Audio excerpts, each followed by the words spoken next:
Good evening, everyone. Hope you're doing well.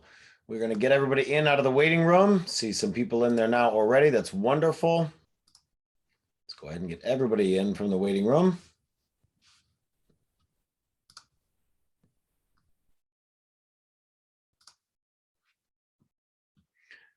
All right, everybody. We see people are popping in from the waiting room. Welcome. Got a bunch of people in here. That's wonderful. We're letting everybody in as we speak. This session is being recorded. We do ask that you mute yourselves. So if you do miss this session for some reason or any part of it, we will be able to get back with you later. All right. So there I am. Feel free to turn on your screens as well if you want to. But I'm going to dive right in here pretty quickly into the actual content and share my screen. So hopefully everybody does have themselves muted. And again, this is not only being recorded, this is going to be up on our YouTube channel. So if you have not been on our YouTube channel or my YouTube channel, let me go ahead and share my screen and show that to you first. So last week we had episode 1, if you want to call them episodes, of ProjectX. We're actually really trying to go through guide item by guide item out of the coaching blog. But let's go into that piece of information I just mentioned to you first, which is all of this is going to be on the YouTube channel. So we started out with last week, guide 1, vision and validation. Did talk about numbers, talked about some of my numbers. We're going to really get deep into some of this later. But if you go into the coaching blog, which, by the way, will continue to be used, it's just going to be rebranded a little bit to be a little bit less Team Libert and more ProjectX. But you notice guide 1 in the coaching blog was vision. Guide 2, talking about METs and your database. That's exactly what we're going to be talking about tonight. And we're going to be talking about consistent relationships. And we're going to do that in the Money Mondays. So we're going to follow these as is in the coaching blog. But we are also going to try to make sure that you have these resources from day 1 all the way through the YouTube channel. And then they're on from in the office itself. So there's going to be some things that the public can access, and there's going to be things that are only for you in the office. So if you wondered what you missed in week 1, that's okay. Guys, please do mute yourself. I do hear a little bit of noise there. So I'm going to see if we can turn off whoever that is. So again, please mute yourselves. ProjectX week 1, we dove into the hows, the whys of it. Talking about money. We're going to dive right back into money this week. Some of this information, by the way, is not new.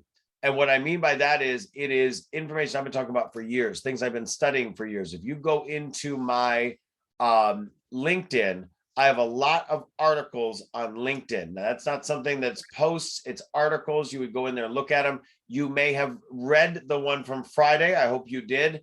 Talking about wider versus deeper, why I'm personally not going to be selling in other states anymore. I'm going to be referring out business outside of my natural area. I dive deep into that and I talk about ProjectX.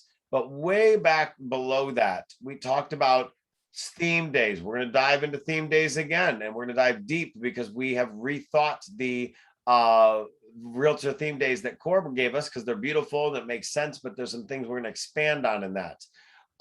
Big thing. Look at prospecting, referrals, and sphere and paid leads, those funnels. Those funnels are coming back not to haunt us, but to help us. And I want to go back to the original conversation about what does it look like in an area. So I used to have, if you can see this screen, I used to have prospecting and farming as its own funnel, referrals and sphere as its own funnel, and then paid leads. I have really studied this further and decided that there's actually some changing things going on in the industry, and there's actually 4 total funnels. And so where do you play within those funnels? That's going to be up to you. But this is also going to help us when we talk about our realtor business plan. It's almost October, if you can believe that. And so we're talking about our realtor business plans. We actually already had our first business planning session, but I'm going to break down those different areas that you can select from to build your business specifically into these 4 different areas. So what we told you we'd be covering tonight, first and foremost, is how do you get leads? What are the 4 different areas of leads that $100,000 plus producers get leads from? If you are wondering where some of this content comes from, this is from our Stars of Exit series. So if you go to bit.ly or bit.ly, as some people say, Stars of Exit, I've been interviewing those of you that have hit at least 100,000 GCI. We have 13 of you that have done that. For those of you guys that don't know, Cassandra Sneed just did that tonight.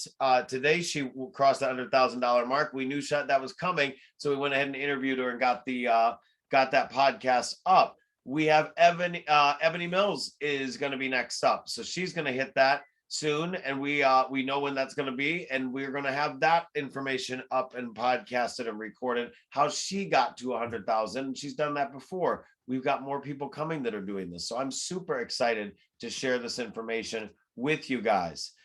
So again, Cassandra, you're on. I love it. I thought you were going to be doing something else tonight. Welcome, and congratulations. So some really great information up here from different Stars of Exit. So where are these stars getting their leads? Where's everybody getting their leads? This goes back to my own research, some of yours. If you are in 4x4, our accountability, notice I didn't say 411, or I stumbled across it. We have, of course, created that new document, which flows so well. We got wonderful feedback on it. That document's going to stay throughout the different ways we teach. So the 4x4, this is my proprietary document. I came up with it. Amanda helped me with the graphic design on it. And then this is so then you feel as you go through different levels of the coaching, you're going to understand this document. And obviously this isn't the only document we're going to use, but this is the main thing for everything. So tonight we're talking about two things. Well, we're really talking about a third too. And we'll go into that in the end. We're talking about where do you get your leads, and then where do you put your money? Where do you get your leads and where do you put your money? So two big things. They're both in quadrants. Even core coaching, they're using quadrants from time to time. Look at this. Wealth accumulation from core. That may look familiar to you. And that's how they are determining how you get your wealth. When you get into 4x4 with accountability with us, you're going to be in the 4 different quadrants of accountability. Tonight, we're talking about the 4 different quadrants of leads. So I used to have 3.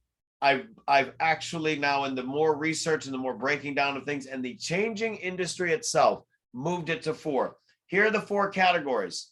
Referrals, still my baby. I am a Buffini person at heart. I am a core graduate.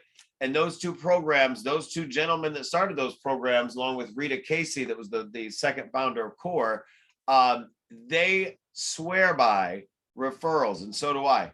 Why do we love referrals? Well, number one, and we're going to break this down tonight, source by source. Number one, that what we love about referrals is that doesn't mean that you need anything from anybody else. And what I mean by that is you are not paying anyone else. So there's no cost to referrals. You're going to get them from past clients, current clients. How many of you are asking current clients for referrals as you're doing the deal? Why would you do it as you're doing the deal? That's when they are most engaged. That's when they are most talking about real estate to their friends, family, and coworkers. And what else? That's when they're happiest with you and most engaged with you. Later on, things happen with the house, whether you can predict them or not, you probably can't. They're going to turn around later on. It's like, man, this house is a lot of work, baby. So whatever goes on, good or bad, the hottest time to talk to them is right now when they're in the deal. And then you've also got your VIP army. What is your VIP army? Your VIP army are for the people that have not bought through you and may not buy through you. Some of my best people are just VIPs. They're my sphere. Okay. So there's no cost to get referrals from consumers. Now we're going to talk about other types of referrals later. So no cost to get most referrals. And then you're going to go into these past clients, current clients of VIP army. You have to provide them value. So your cost here is really, cost is time of touches. All right. The cost is time of touches. You don't get referrals by just being somebody's friend. You get referrals by making sure that they understand you are a great realtor, that you get testimonials from past clients, that you are engaged providing value. So what do we do right here at Exit Strategy that's so unique? We do the monthly consumer events. So the monthly consumer events That's your key touch for the month. That's going to be your key touch for the month. That's going to help you out so much in making sure that you've got the capability to help these people. Okay. So those monthly consumer events, those are absolutely key. And then in addition to that, it's going to be your birthday gifts. So you're going to go into your birthdays, your housing anniversaries, special occasions, you know, looking in your social media every morning and seeing whose birthday it even is out there. So this is a daily reminder of that stuff. So your referrals, this is where your database is key. Your database is key. You're in your sphere, stay in your sphere, not stay in your lane. So stay in your sphere daily. Daily. It's kind of like the mayor campaign. Think of that if you've ever been in the Brian Buffini program or you just know politics, the mayor campaign. So then we go into aggregators. This used to be called paid leads. If you've been around me for a long time, you know I have an opinion on paid leads, but as we've expanded what paid leads means and the industry has changed, my opinion has changed as well. So there's really two types of paid leads. There's going to be your old school, I pay money for leads. So I pay money for leads up front. So there's the upfront payment.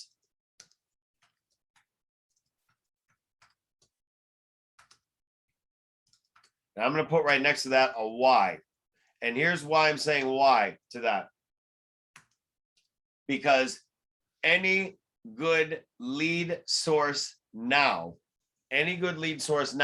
has switched to the other model.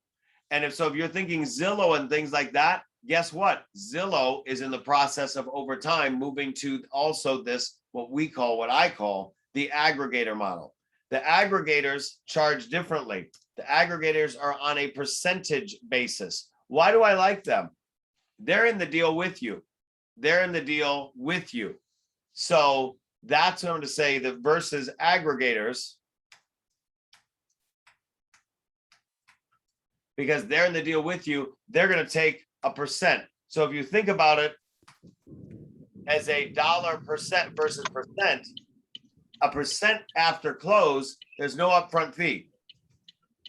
All right, so no upfront fee. I hear someone's turn signal. Please turn your mute off button on. Thank you. All right, so there's no upfront fee with aggregators. My question to you then is, don't you realize, as do I, that the aggregators are going to, with the aggregators, the percentage with the aggregators, it is going to be potentially a little more money. Sometimes in a big deal, you're sitting there going, wow, I got a $10,000 or $20,000 check and I had to pay them 35%, 38%, 30%, whatever the deal is. You're going to be talking to people like Redfin. So let's say here, let's make this list here up together. You're going to be talking to people like Redfin. All right, so Redfin. You've got OpCity, which is Realtor.com. All right, we have a great relationship with them. The new offices that's closed to them. So then that is that dollar amount up front doesn't exist in a lot of the places anymore. Realtor.com used to be paid leads.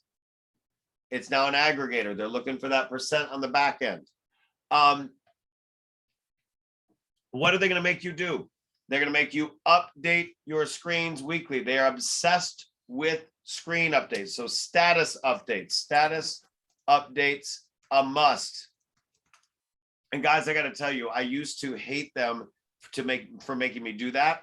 You know, you got to talk to the client every week and all this other stuff has to happen. You know what I realized later? It actually was, I was closing a higher percentage rate than the other paid leads, the upfront paid leads, because I've done it all. I've tried all the different stuff over the years with various degrees of success and failure. And I found that I was closing them better because not that necessarily they were a better lead source, but that I was following up with them more. You're going to have 5 to 7 follow-ups. Even some of your referrals are going to be that way. I talk all about lead conversion in the coaching blog, and obviously there'll be another quadrant another night for that. So upfront payment versus the aggregators with the percentage. There's no upfront fee with the aggregators. And then Redfin, OpCity, etc. And then again, Zillow. You're going to see Zillow here shift to that type of model pretty soon as well. We are working with Redfin on a master screen. So for those of you guys that are partner agents, it might be a little helpful for you in coaching, or if you're newer, you're still going to have to pass their minimum deal threshold in order to get leads. But we're going to hopefully, because we have such a wonderful relationship with Redfin as partner agents. I was in the original pilot program in Illinois in 2010. We just have a lot of you have done great with them. They like us. They like EXIT Strategy. So that's a good thing. So aggregators, paid leads. You always have to watch and monitor. So monitor your ROI. What is that? Your return on investment. So monitor your ROI. I used to spend so much money on advertising. Now remember, this is not ads. Ads don't exist in the lead sources because they're not sources of leads. Ads are vanity. Billboards, bus benches, all that garbage. We're not even putting that on lead sources because we're not getting leads out of so much of that. Be very careful with what you spend money on. That's not going to be some sort of actual lead capture, call to action. We're going to talk about that in prospecting. I want to go back up to referrals for 1 second. There is one more type of referral that actually does cost money. Okay, there's one type of referrals that does cost money. And why are we not putting this type of referral that costs money over here in aggregators?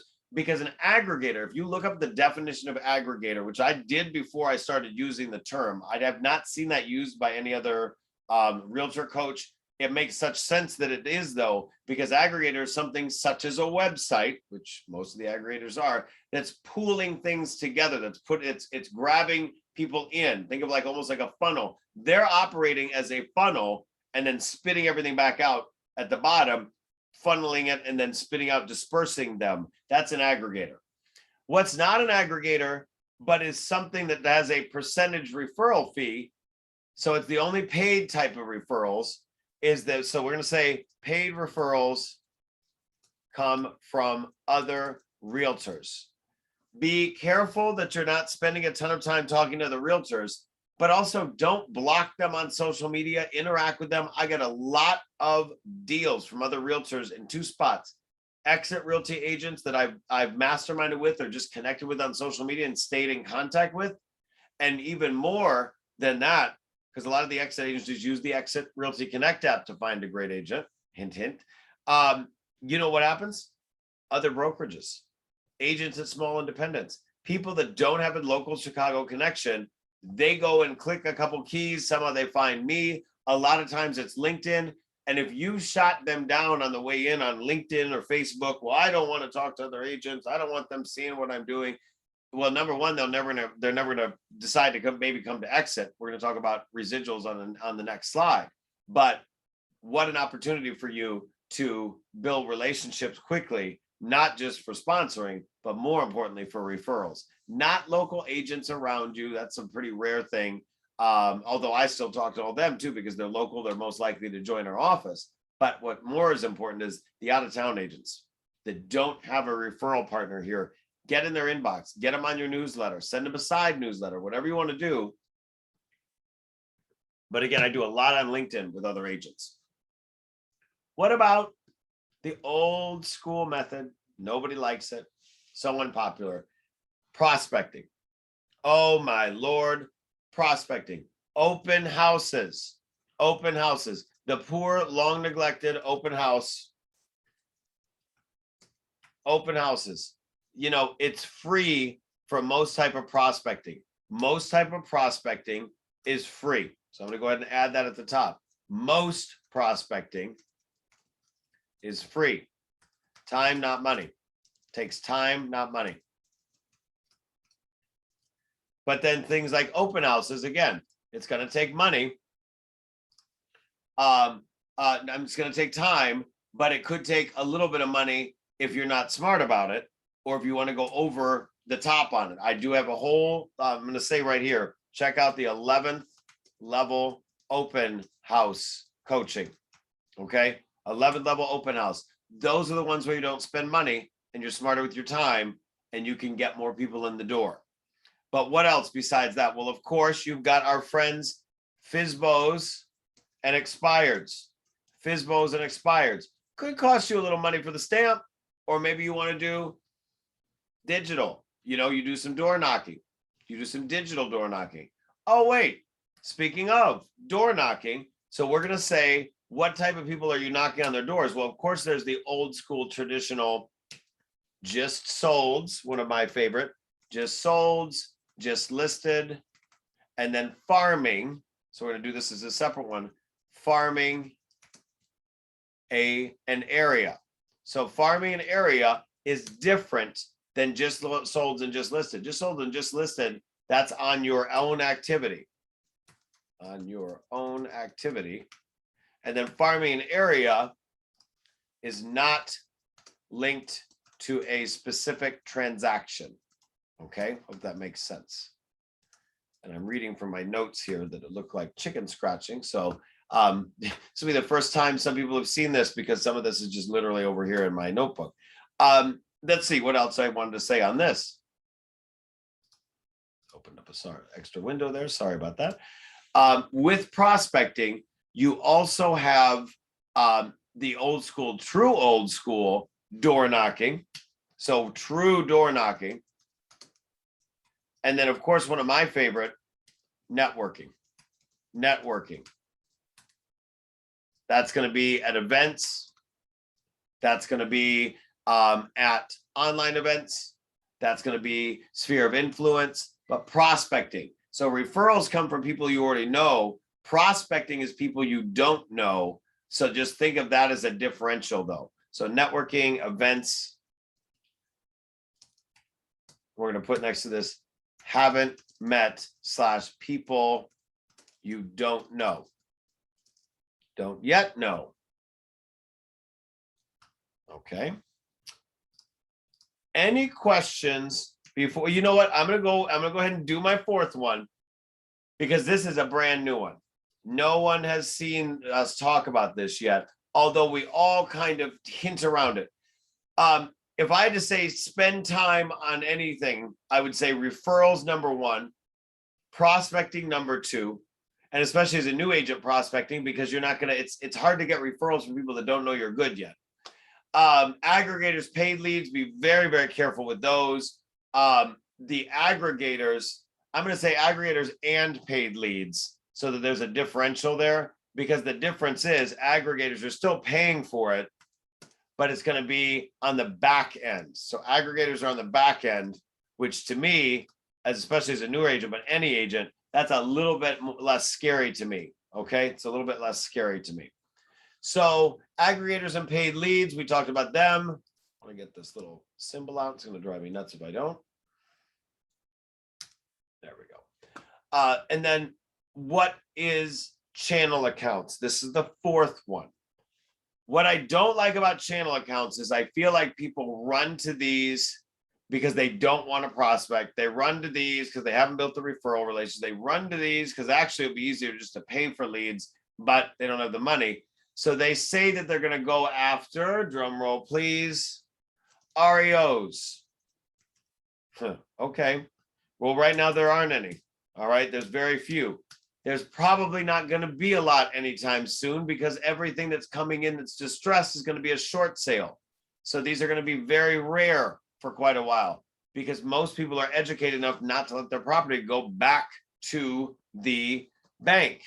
They're going to short sell it, because of what happened in 2008, 9, and 10. They know not to do that now. Plus the banks are lending. Plus the economy's not bad. I'm not trying to say there's not going to be any more REOs, but these are not likely. All right. So then why are you saying you're going to get them? You're not. Most of us are not. I did get them.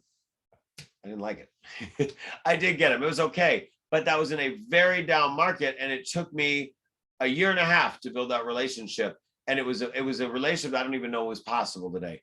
Don't spend a lot of time here. Divorce attorneys. So things like when we say channel, what is it? Channel accounts. Channel is, I'm actually going to put this here to help you. They're whales. All right. They're whales. What's a whale? That's somebody that's got so many, they've got leads coming out of everywhere. All right. Whales. That's what some people call them. This would also be developers. How many people do you know that are developers? Not many, right? How do you get a hold of them? They hide through LLCs and corporations, so you can't find them to sue them. Well, then how are you going to find them to prospect them? I have strategies for very small builders, but the bottom line is there's not a lot of land. So we're going to say developers / builders is that's a whole component of core. All right. And that's why developer / builder, we're going to do it single for now. Developer / builder relationships. There's so few.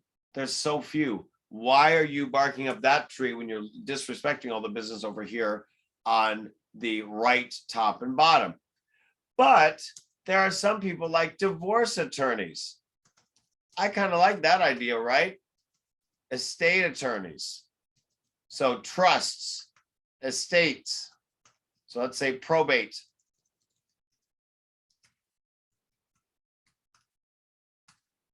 And then you've got businesses. This is the one that I do like.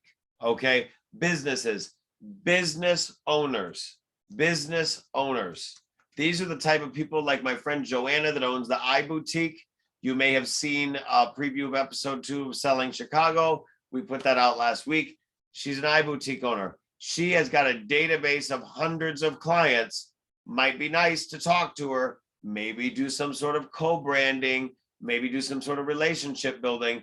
That is the channel accounts and the whales. So those really, that last one's going to be probably the easiest one for you to implement because you can go build a relationship with a neighboring business. The rest of them, it's really tough to do. These people, they hide, they don't give you access. So this is the sphere. This is the 4 types of lead generation, the 4 types of lead sources.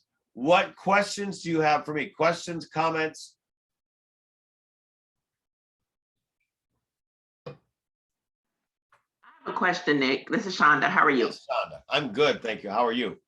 Good, good, good. So when you say building or co-branding with a business owner, can you give an example of how you would leverage a relationship like that to build your business? So how would I wait, say that again about how I would leverage a relationship to do specifically what? To build a business? Yeah.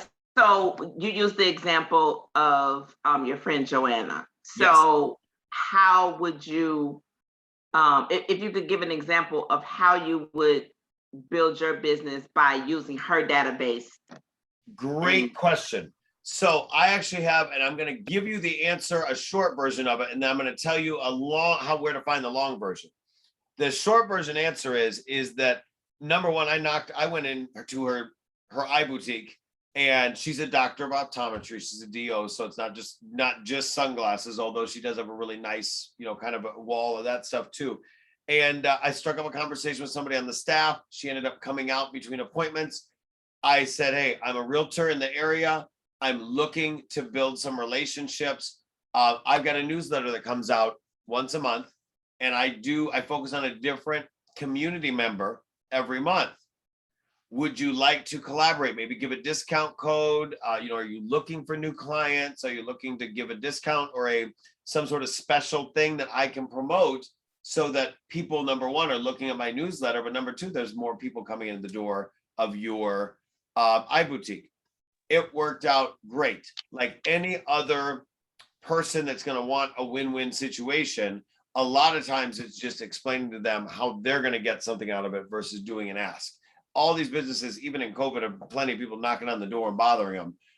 If you come in with value, lead with value. Sometimes I just invite people to our events, that kind of stuff. So if you go into the long answer is under Friday, where it says business builders, there's an entire interview about how I did this with Joanna, all of that good stuff.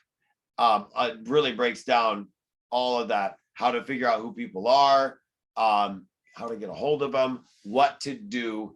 And then again, all you're really doing is building a relationship with them by saying, I can promote you. Are you willing to promote me?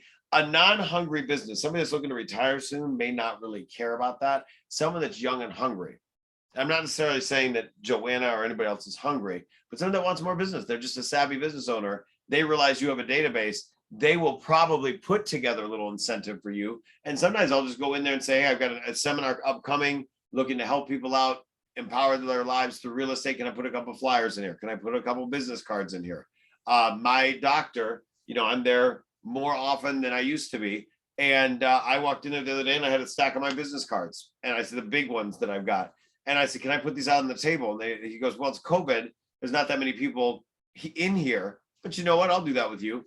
So put them out on the table, came back next week. There's some left, not as many as before. Ended up getting an email from somebody that actually, goes to the same doctor, saw it 2 weeks in a row, picked it up and said, hey, I'm thinking about at least having a conversation. That conversation would have never happened if it wasn't for putting them in with getting a relationship going with that doctor. Hope that made a little bit of sense. And again, watch the video. And I'm happy to do a whole nother round on that because I've continued to just evolve that relationship with her. Hey, Nick, it's Cassandra. Yes, ma'am. Hey, everybody. Can I also share just a quick tip too when it comes to our events and utilizing these businesses? So I'll give a quick example. I did an event last year around this time with Brown Sugar Bakery where we did a pie pickup because we wanted to target a specific demographic, which were teachers, first responders, and I forget the last one. But although I wasn't the person that paid for it, I was the one that made the connection between Country Financial and Brown Sugar Bakery. So I was just a real estate agent.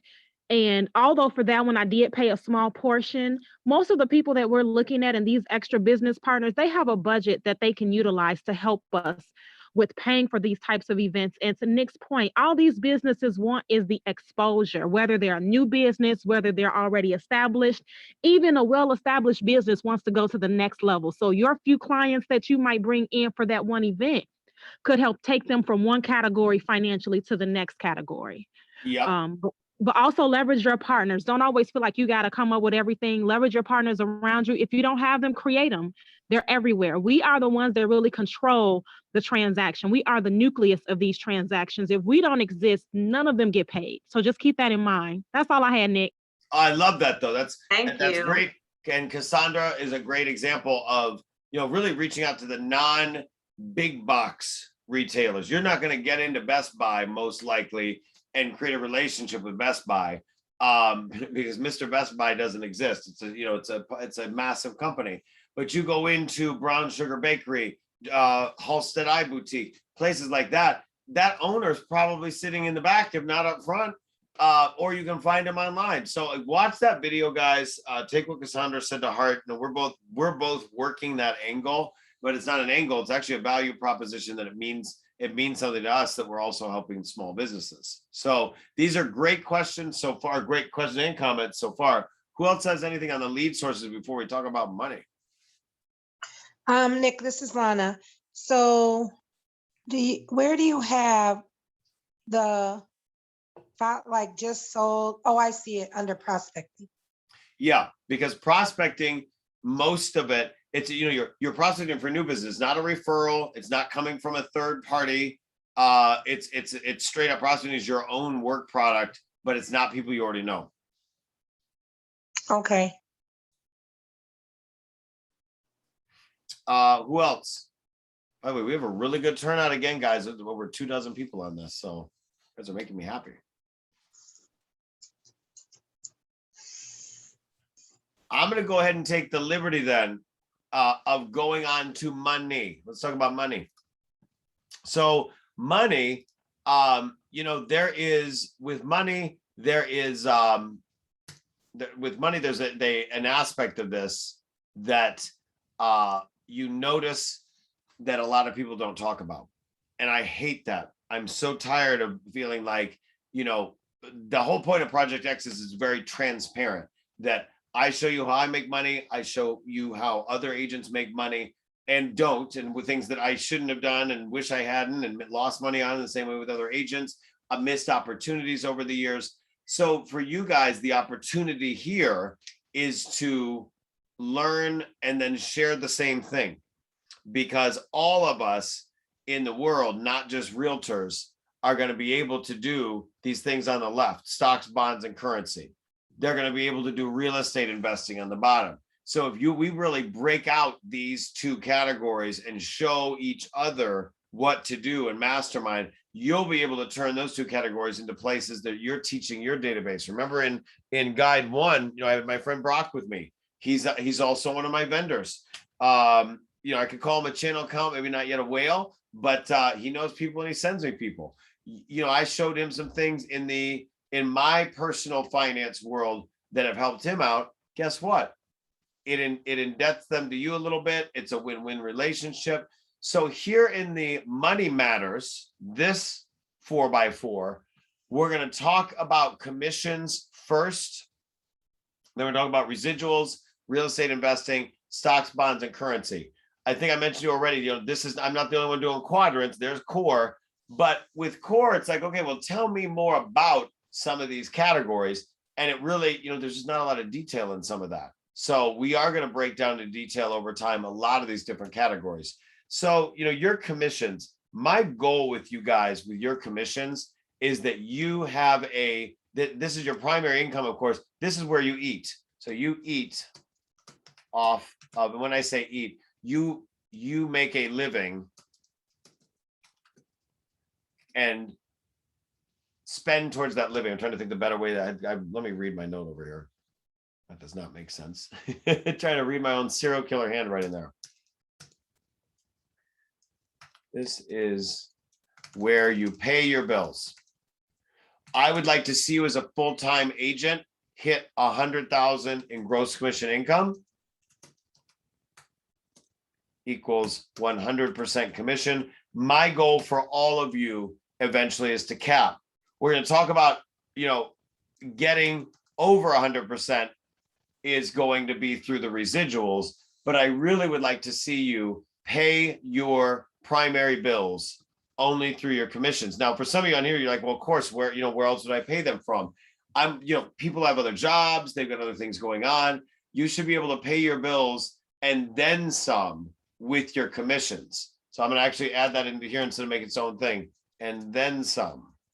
And so then we're going to say after the commission that you should be putting all your, and this is actually the way that I do it as well, is that all your extra commission income not spent monthly goes into savings. Okay.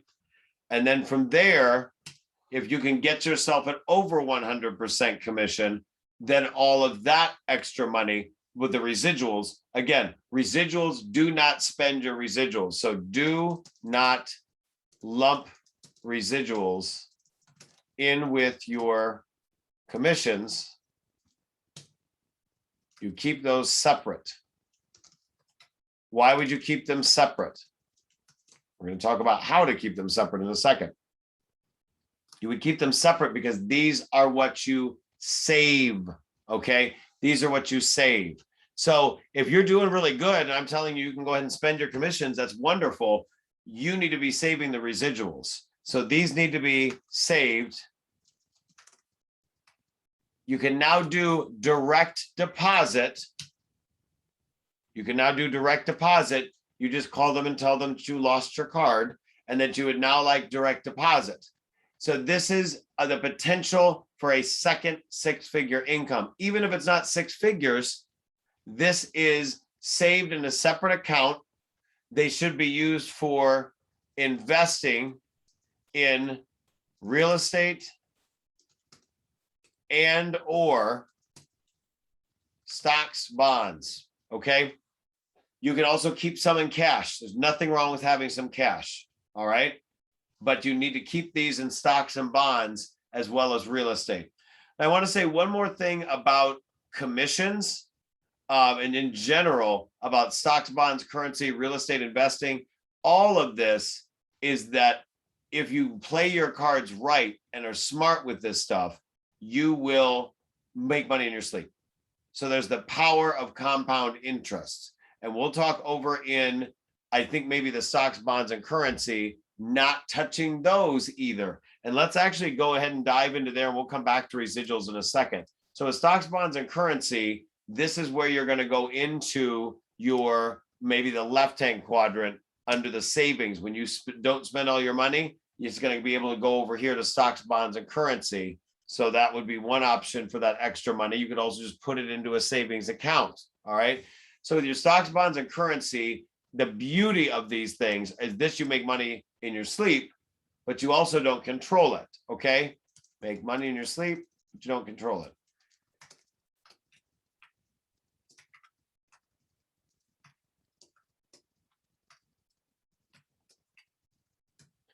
The disadvantage of this stuff is that you really, over time, need to be conscious of your tax liability. This is something that I did not do on the way in. With all of this, be conscious of your tax liability, but you need to be conscious of your tax liability. Beware tax liability. Consider what? Some of you guys may already know the answer. A SEP IRA.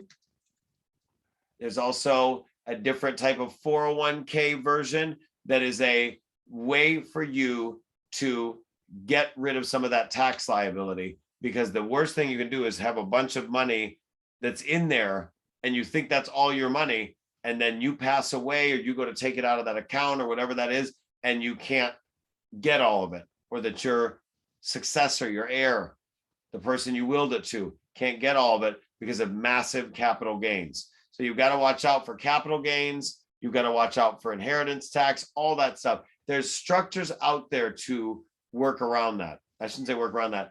Legally work with that to lower your tax liability. I will also give you the disclaimer: I am not a CPA. I'm not a tax advisor. Don't talk to me about that kind of numbers, but I'm overall just giving you a warning on behalf of myself and everyone else that's ever screwed it up.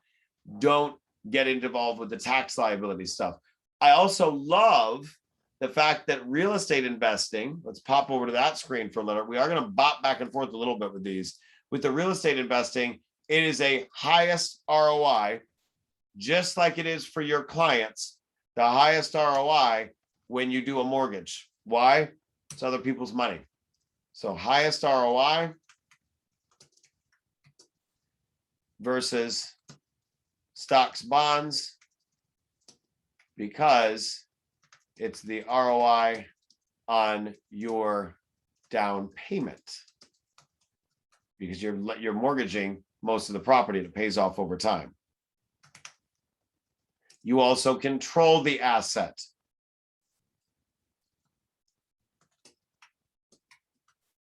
And here's a big one, guys.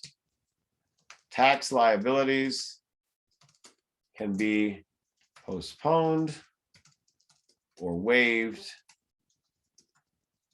if primary residence, we're going to put to a limit in cases, limits, if primary residence or 1031 exchange. 1031 exchange. Now, similarly, though, there's one great thing that I like about your SEP IRAs, a lot of your 401ks, things like that. You can do a 401k SEP IRA can be borrowed against for real estate. So guys, do you notice like these quadrants, not only when I'm typing, they're getting a little closer together. The purposes of these, there's really a free flow between these. In all of these, there is the idea of compound interest, the magic of compound interest, because compound interest is when you sit there and in your stocks, bonds, and currency, you let things sit in the account. You don't sell off. You let the things sit there, the capital gains, the dividends, all of that good stuff. Capital gains and dividends, that stuff is great. So what would I love to see you do? Let's go back over to the residuals. So saved investing in real estate and stocks and bonds. If in stocks and bonds, don't take out the dividend. Whoa, we got to get that out of there. Reinvest. This is when I really started to get the power of compound interest. So reinvest your capital gains, your short-term and long-term gains, I should say, your short-term, long-term gains, your capital gains, and dividend interest. I have no idea what that's trying to spell. My friend Tim's name. Capital gains and dividends. So that is going to be the power of compound interest. I have a wonderful article on that if anyone's interested. So those are your key money areas. You've got your commissions. And then under the commissions, you know, do you also, is there going to be the consideration of an S Corp? We'll talk about that another day. There's a whole article and video on how to do an S Corp in the coaching blog, but that is something that we'll talk about again another day. So the ROI on real estate is so huge. What types of real estate can you buy? Or what types of real estate strategy are there? There's really only two main ones. You've got buy and hold or fix and flip. So you got to decide on each property. You're going to buy and hold it or fix and flip it. There's no right or wrong answer because every property is different based on what you're buying, what the market's like, what is your interest rate, all of that stuff. So I want you to think about one more thing when you think about real estate. It is mattress money. You've heard me talk about that before. Mattress money first. So you buy your own residence first, then the mailbox money.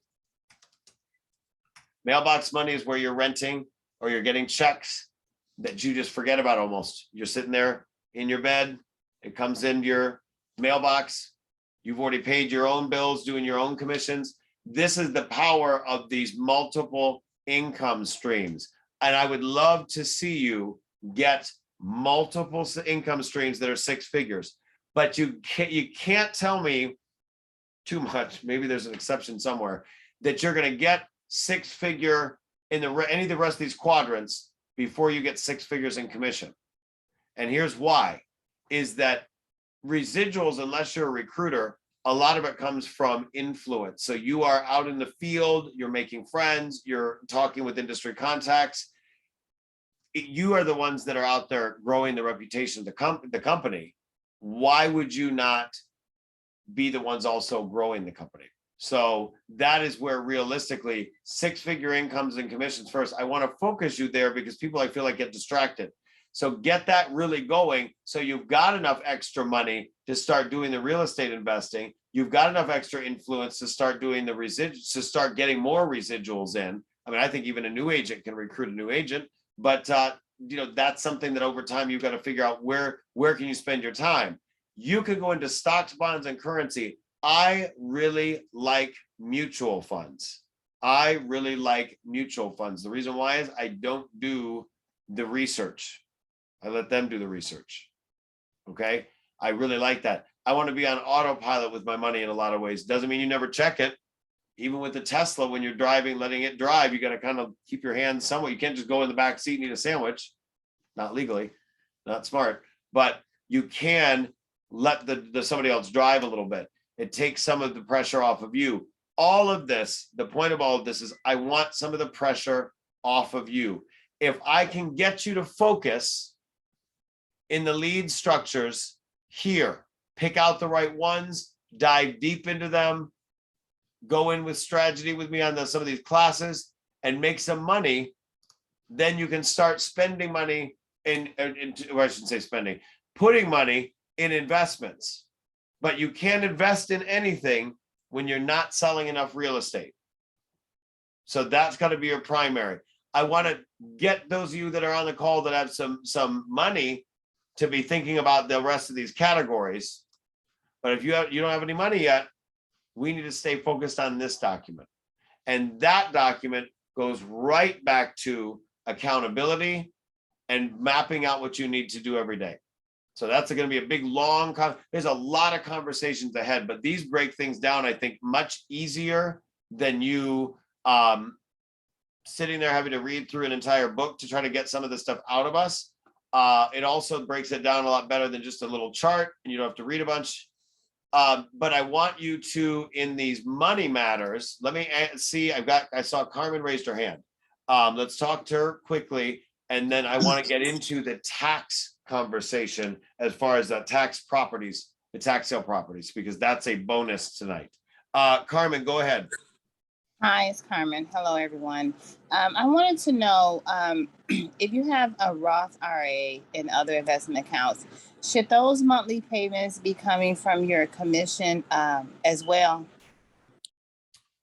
Ooh, all right. Roth IRA. So that there's a self-employed. Now this is something where I wish I had one of my. I don't think he's on this tonight. We've got 2 different people in the office that are also in the financial services. I'm going to say I don't know, and then I'm going to clarify that.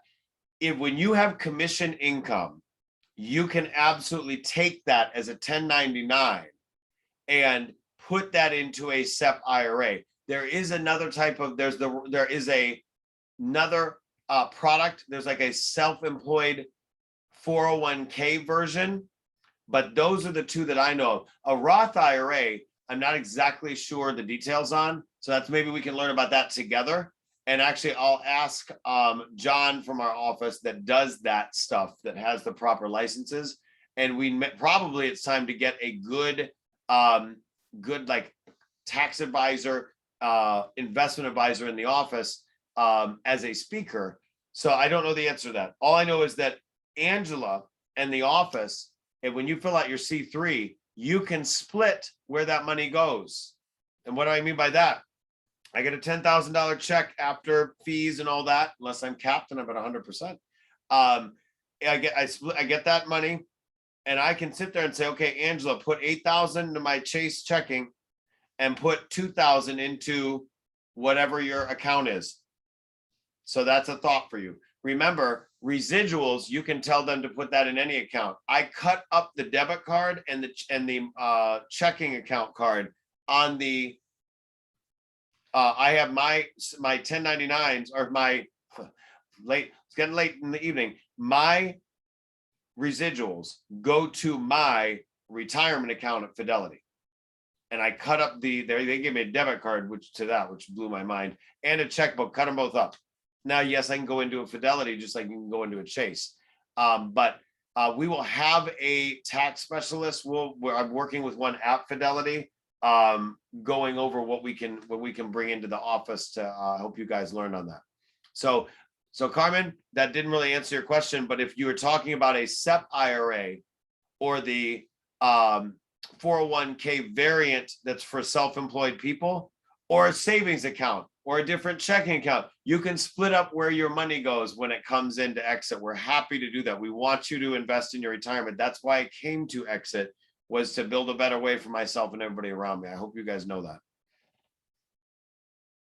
Anybody else with a question that maybe I'll be able to answer, or maybe I won't?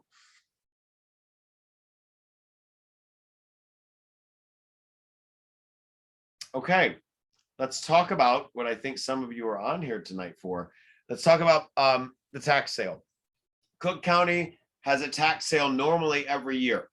It's property taxes, unpaid property taxes. If you don't pay your property taxes long enough, Cook County will take the property from you.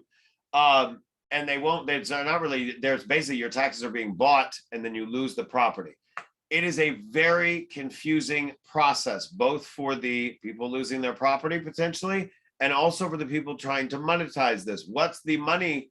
What's the monetization? Someone's going to buy the taxes. Cook County doesn't take the property and keep it. They don't even take the property. Actually, they sell the taxes and then the property gets transferred. It is a very detailed process. I studied it, but I have not personally bought a property at the tax sales. Some people we know of in here have, we think have bought some of the tax, bought some of the, now I'm really drawing a blank, bought some of the unpaid taxes, and they may have just gotten the interest. So if the property owner redeems the property, and I'm probably getting too far into details for some of you that don't know what this stuff is, but I'll give you the bird's eye view of what we're trying to do in a second. That there is if they redeem the property, if the owner redeems the property, you at least get the interest on what you bought taxes wise.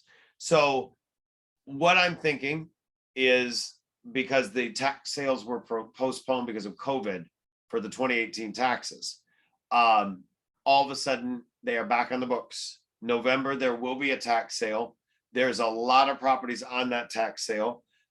We have people that have studied it in here. And again, we have people that have actually bought some tax sale. They bought the taxes. We don't know. We're trying to figure out who in here has actually bought and owns or bought and acquired the property. And I'm sure whether you flipped it or kept it. The bigger play here is that some of us here have a good amount of money saved up. They had a good couple years. I had a good couple years. We could potentially pool money together in an LLC, in something else, or at least just collaborate for information where we share the list. I am buying the list. It's $250. So if you haven't bought it yet, don't buy it. We'll get it to you. That is for you to look at with us. We're not going to print out 8,000 copies of it. I don't even know what format it's in yet, because we just, Suman Saha and I just decided today that we're going to make this an opportunity for us to all learn together. He's put it together for me years ago, because we were going to do this in 2020 before COVID, because the tax sale was supposed to be in March 2020. We would like to see if there's interest in the group doing a property or properties or pooling our money, or just that you pool information. This is not something we're going to sit there and run to the consumers with. So that's why we're not giving you the information directly to sit there and run to the consumers or sell it to somebody else. That's not what we're doing. But there is the opportunity to collaborate on a bigger scale, whether we're going to buy and hold it, keep it, flip it, who knows? We want to take a look at the list. And there may be some things that are suitable for an office location. Maybe we buy a building that could put EXIT Strategy Realty in a new spot. Who knows? And that would be a group ownership of a building. I don't think any real estate company has ever done that. Okay. So there's opportunities for us to put money together. I don't know what your individual financial situations are. Some of you have shared them with me. Some of you were on last week. I am more than happy to tell you, in maybe not on this video, because we're going to use it publicly. This is going to be on the public Zoom. I'm sorry, on the public YouTube. But I have a good amount ready to do something. Some of you have a good amount ready to do something. There's strength in numbers, or at least a mastermind of information. So when is this all going to happen? So the tax sales in November. We would like to go ahead and get this presentation done and out to you this week. We have a party on Thursday night. 37 of you so far have said you're coming. Probably going to be bigger than that. The party, if you don't know, is from 6 to 10 p.m. on Thursday night. 6 to 10 p.m. on Thursday night at Redstone in Oak Brook, because we have agents from everywhere. All right. So what are we going to do? At the beginning of our event in Oak Brook, we are going to get this information out to you and see who's interested. If you would like to go ahead and kind of, I don't even want to say raise your hand tonight, but if you do want to put in the chat, I don't think anybody put anything secret down here. One for taxes and one for assessments. I think Cassandra, that's great information. We're going to focus on the one for taxes, but that is something. And Tracy has bought tax liens before. I love that. Tracy, we're going to pick your brain. Suman has invested in almost every. I mean, he's the crypto guy. He's done international investing in all different kinds of the world. Suman is fascinating. He's our, he's the oldest one of us in terms of number of years working with me, because he was with me, if you remember episode 1 or guide 1, he's been with me from the beginning when I was Nick Libert Properties. So I trust his judgment. I trust Tracy to be able to present to us and share as well. I'm going to connect the two of them. I will absolutely be investing in whatever I can get my hands on in this tax sale that makes sense for me. It may be a good time for you to look at it as well. If you are not in a position to pool your money, and right now you want to focus on lead sources, I love you. And I'm very happy to do that, because we are a real estate brokerage first and foremost. This is not a multi-level marketing company. I'm not trying to sell you stock or stock options or any of that kind of crap. All I'm trying to do is see, do you guys want to pool some money, or you want to pool some knowledge? Here's an opportunity for you to make some money, get something for yourself. This property, my property, when the market crashed in 2008, 9, and 10, this is the only property I got out of that, but it put a roof over my head. It made me safe. That was my mattress money. I bought some mailbox money houses since then. Got into the flips, got way too much into the flips. Some of them would have been made great buy and holds. I can show you what I did wrong, but I can also tell you in the back of my mind, I knew what was going on with the tax sale properties. I thought, boy, that's kind of interesting over there. It's a once a year thing. And with COVID, who knows whether this is going to be one time and then they pause it again, or one time and it's a glut of more. All I know is we can potentially get some properties on the cheap, and I would like to investigate it, and I'd like to mastermind with you. So that is it for tonight. I will see you guys several times the next couple days. On the calendar for tomorrow, we of course have the 4x4, formerly 411, and we'll still of course do the regular event, the regular spreadsheet we do in there. What's the one thing on that list you want to focus on this week?